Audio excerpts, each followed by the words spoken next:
અને સ્વાગત છે તમારું પૂનમ્સ ફ્લેવર કિચનમાં।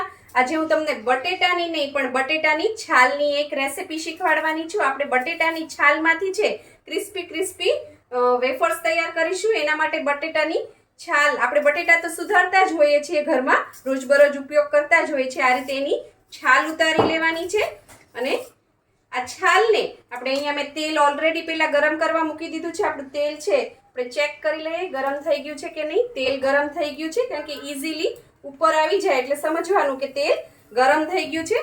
આ છાલ છે એને આપણે આની અંદર તળી લેશું। બહુ જ ઇઝી છે। આપણે છાલ છે ફેંકી દેતા હોઈએ છીએ, ફેંકવાની નહીં। હવે આ છાલમાંથી પણ એક સરસ ક્રિસ્પી ક્રન્ચી વેફર તૈયાર થઈ જશે અને આ ખૂબ જ ટેસ્ટી લાગશે, ખૂબ જ નવીન છે। બાળકોને તો ભાવશે જ, સાથે સાથે મોટાને પણ ભાવશે। આવી રીતે આપણે અંદર જેટલી સમાય એટલી નાખી દેવાની છે। ગેસની ફ્લેમ છે મીડિયમ રાખવાની, એટલે ફટાફટ તળાઈ જાય અને ક્રન્ચી પણ થાય અને તળાતા વાર નહીં લાગે, કારણ કે છાલ છે એકદમ પાતળી જ હોય છે। એટલા માટે છાલ છે એ સરસ ક્રિસ્પી તળાઈ ગઈ છે। આ રીતની થોડી લાઇટ ગોલ્ડન બ્રાઉન કલરની થાય એટલે આપણે એને કાઢી લેવાની છે। એ જ રીતે હું બીજી પણ તળી લઉં।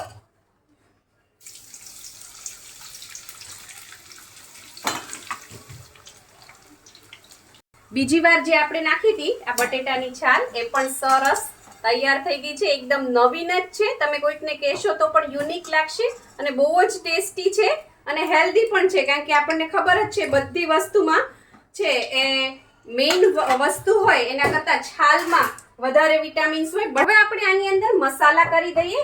સૌથી પહેલા હું નાખું છું આની અંદર મીઠું, ત્યારબાદ લાલ મરચું પાવડર અને થોડો ચાટ મસાલા પાવડર સ્પ્રિંકલ કરી અને આ બધી વસ્તુ છે એ સરસ આપણે મિક્સ કરી દઈશું।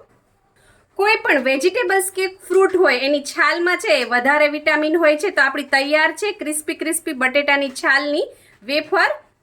જો તમને મારી આ રેસીપી પસંદ આવી હોય તો લાઇક, શેર, કોમેન્ટ કરો પ્લીઝ। મારી ચેનલને સબસ્ક્રાઇબ કરો અને હા, બેલ આઇકન દબાવવાનું ના ભૂલશો, જેથી આવી જ સરસ મજાની વાનગીઓ તમારા સુધી પહોંચતી રહે। થેન્ક યુ, આવજો।